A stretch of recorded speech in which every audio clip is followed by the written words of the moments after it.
क्या मजहब और देश के लिए वफादारी दोनों साथ साथ चल सकते हैं? चलिए आज इसी पर बात करते हैं। इसका जवाब छिपा है नेशन स्टेट के कॉन्सेप्ट में, जो आज की दुनिया की एक हकीकत है। आज हमारा देश ही हमारी पहली पहचान है। ये एक ग्लोबल सच है और ये बात उन इस्लामिक देशों पर भी लागू होती है जो तेजी से मॉडर्न हो रहे हैं। तो फिर इस्लाम अपने मानने वालों को उनके वतन के बारे में क्या कहता है? देखिए, सबसे पहली हिदायत एकदम सीधी है। देश के कानून मानो और अमन चैन के लिए काम करो। और ये तालीम सीधे पैगंबर मोहम्मद की बातों से आती है, जिन्हें हम हदीस कहते हैं। मतलब किसी को नुकसान न पहुंचाना और भरोसेमंद रहना एक अच्छे नागरिक के लिए यही तो जरूरी है। इसीलिए तो इस्लामिक स्कॉलर्स भी कहते हैं कि अपने वतन से वफादारी रखना दीन का ही हिस्सा है। चलिए इस बात को समझने के लिए भारत का उदाहरण लेते हैं।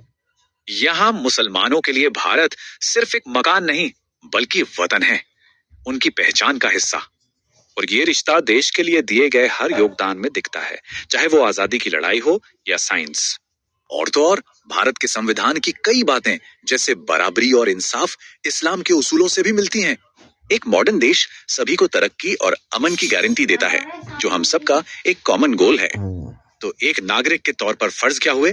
वफादारी, देश की तरक्की में हाथ बटाना और बांटने वाली सोच से दूर रहना। इन सारी बातों का निचोड़ एक बहुत मशहूर इस्लामी कहावत में है, हुब्बुल वतनी मिनल ईमान। इसका मतलब है वतन से मोहब्बत ईमान का हिस्सा है। यानी देश से वफादारी और मजहब ये दो अलग बातें नहीं हैं, बल्कि एक दूसरे से जुड़े हैं। तो सोचने वाली बात यह है कि एक मजबूत और पुरअमन वतन बनाने में हम सबकी क्या भूमिका हो सकती है।